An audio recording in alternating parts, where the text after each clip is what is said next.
आज की वीडियो में हम आइसलैंड के टूरिस्ट वीज़ा में क्या क्या कारण हो सकते हैं आपकी रिफ्यूज़ल आने के, उसके बारे में बात करने वाले हैं। सब्सक्राइब कीजिए हमारे इस चैनल को और टूरिस्ट वीज़ा में आने वाले अपडेट्स के बारे में अप टू डेट रहिए। तो जहां तक बात की जाए, आज के टाइम में रिफ्यूज़ल्स की रिफ्यूज़ल रेट बहुत ज़्यादा पीक पे है और जैसे कि मैंने बताया 4 बारी अप्लाई करके 5 बारी अप्लाई करके भी लोग बैठे हैं जिनको कि समझ में नहीं आ रहा कि उनका रिफ्यूज़ क्यों हुआ है। तो सबसे बड़ी इसमें दिक्कत होती है रिक्वायरमेंट्स की। एक एम्बेसी की जो रिक्वायरमेंट है ना, वो ना तो आपको किसी साइट से मिलेगी और ना ही इसमें इलेबोरेट आपको एम्बेसी करेगी। चाहे उन्हें खुद फोन लगा लेना, चाहे आप वीएफएस को फोन लगा लेना, वो भी आपकी हेल्प नहीं करेंगे। और तीसरी चीज आती है यहाँ पे कंसल्टेंट्स। बहुत सारे कंसल्टेंट्स हैं, बहुत कुछ जानते होते हैं, वो आपको इसलिए नहीं बताते क्योंकि उस काम को करने में हो सकता है 2 मंथ या 3 मंथ या फिर 6 मंथ का टाइम जाए।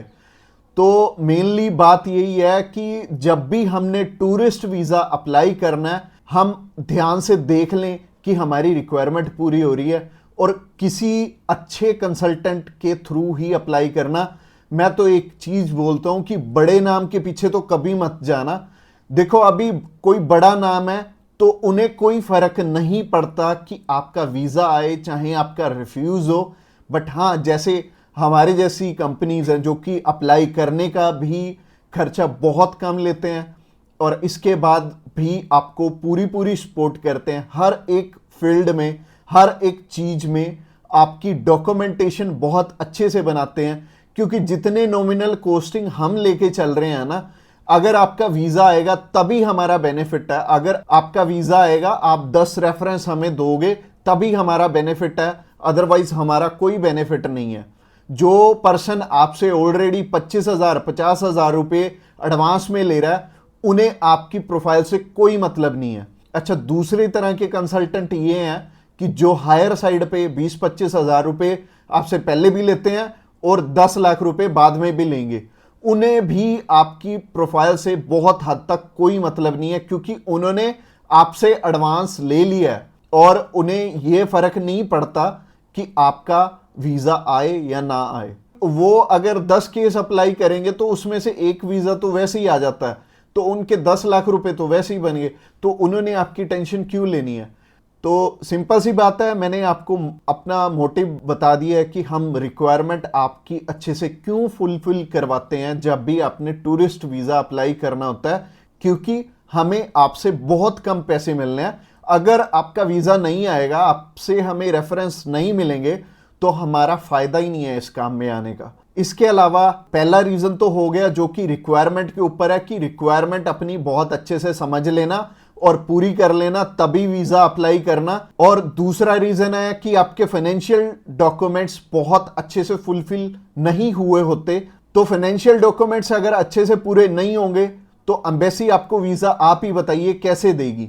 उन्हें एक प्रॉपर प्रोफाइल चाहिए, उन्हें ऐसी प्रोफाइल चाहिए कि स्टेप बाय स्टेप आपके सारे डॉक्यूमेंट्स आपस में मैच कर रहे होने चाहिए। जैसे कि आपका जो ऑक्यूपेशन है, वहां से आपकी कितनी मंथली इनकम आ रही है और क्या वो उसी प्रोफेशन से इनकम आ रही है आपकी, और आपके फाइनेंशियल्स आपस में मैच कर रहे होने चाहिए, तभी आपका वीजा लगेगा। तो अगर आपको नहीं पता है कि आपके फाइनेंशियल मैच कर रहे हैं या नहीं कर रहे, तो आप क्या कर सकते हैं? आप अभी हमें कॉल कर सकते हैं, आप जान सकते हैं कि आपके फाइनेंशियल अच्छे से मीट कैसे होंगे। और कॉल तो आप इस वीडियो के एंड में ही हमें करना, क्योंकि आगे जो रीजन है वो भी बहुत स्ट्रॉन्ग रीजन है कि आपका वीजा इन इन कारणों से भी हो सकता है। प्रोफाइल का तो मैंने आपको बता दिया कि आप हमें कॉल कर लेना। इसके अलावा जो तीसरा सबसे बड़ा रीजन है वो है कि आपके यहां पे इंडिया में टाई स्ट्रॉन्ग ना होने, यानी कि इंडिया में आपका कोई ऐसा रीजन नहीं है कि आप वापस लौट के आओ। जैसे कि मैरिड है अगर कोई, तो उनकी वाइफ उनका रीजन बनती है वापस आने का, और अगर कोई अनमैरिड है उसको थोड़ी सी प्रॉब्लम ही आती है। बट इसका भी सोल्यूशन है कि आप बेटर है, अगर आप 20-21 साल के हो, 22 साल के हो, तो बाहर जाने के लिए मैरिज तो करोगे नहीं, तो कर क्या सकते हो, आप अपनी मम्मी या फिर अपने पापा में से किसी एक जने को अपने साथ में अप्लाई करवा लो। इससे क्या होगा कि अगर मम्मी आपके साथ जा रही हैं, आपका नहीं है वापस आने का स्ट्रॉन्ग रीजन, बट उनका बन गया, तो उनके चक्कर में आपका भी वीजा आ जाने वाला है। तो आप कर कह सकते हो या फिर मम्मी या फिर पापा को अपने साथ में अप्लाई करवा लो, तो ज्यादा अच्छा रहेगा, आपका भी टाई स्ट्रॉन्ग हो जाएगा। तो तीसरा रीजन हो गया। रीजन नंबर 4 की तरफ बढ़ते हैं। और जो चौथा रीजन है वो ये रीजन है कि आप यहां पे घूमने के लिए जा रहे हो, आपका पर्पस मैटर करता है। जब आप कवरिंग लेटर बना रहे हो तो कवरिंग लेटर ये तो आपके हाथ में नहीं है, ये तो आपके कंसल्टेंट के हाथ में है कि आपका पर्पस बहुत ज्यादा स्ट्रांग होना चाहिए, तभी आपको एक कंट्री वीजा देगी। और वीजा उन्हीं को मिलेगा, लाखों लोग अप्लाई करते हैं जिनका की एक पर्पस होगा, जिनका एक कारण होगा बाहर जाने का। वीजा सिर्फ उन्हें ही मिलने वाला है जिनका एक रीजन बहुत ज्यादा स्ट्रांग होगा। तो रीजन बहुत ज्यादा आपका स्ट्रांग बनाएंगे अगर आप हमारे थ्रू अप्लाई करेंगे। तो ये चौथा कारण था आपका वीजा रिफ्यूज होने का। और ये 4 कारण ही हैं जो सबसे बड़े रिफ्यूजल के आपके चांसेस बनते हैं। जिन कारणों के पीछे ये चारों चीजें अपनी ठीक कर लो, और जैसे मैंने पर्पस में बताया, पर्पस आपका बहुत ज्यादा स्ट्रांग हो जाएगा अगर आप हमारे थ्रू अप्लाई करेंगे। तो अगर आप हमारे थ्रू अप्लाई करना चाहते हैं, आप जानकारी लेना चाहते हैं कि आपके रिक्वायरमेंट पूरी है, क्या आपके फैमिली टाइज स्ट्रांग है, तो आप अभी हमें कॉल करके पता कर सकते हैं कि क्या आपकी रिक्वायरमेंट अच्छे से पूरी है, क्या आपके फाइनेंशियल डॉक्यूमेंट जो कि सबसे ज्यादा इंपॉर्टेंट है आपस में मैच कर रहे हैं। इसके अलावा जो तीसरा कारण था वो था आपके फैमिली टाइज कितने स्ट्रांग है। इसके अलावा चौथा कारण है कि आपका पर्पस हम कितना स्ट्रांगली लगाएंगे। इसके ऊपर आपका वीजा डिपेंड करेगा। और वीजा चाहे आप फर्स्ट टाइम अप्लाई कर रहे हो, चाहे ऑलरेडी आपके 1 रिफ्यूजल है, 2 है, 3 है, 4 है, जितनी मर्जी आपकी रिफ्यूजल्स हैं, मैटर नहीं करती। हमारे पास बहुत सारे लोग आते हैं, एक पर्सन का हमने अप्लाई करके दिया था और उनका टोटल 12 बार रिफ्यूज था, 13th टाइम उनका वीजा आया था। और मोस्टली लोग 1 बारी, 2 बारी, 3 बारी, तो बहुत सारे लोग रिफ्यूज होते हैं। कई लोग तो 4-4, 5-5, 6-6 बार रिफ्यूज होते हैं।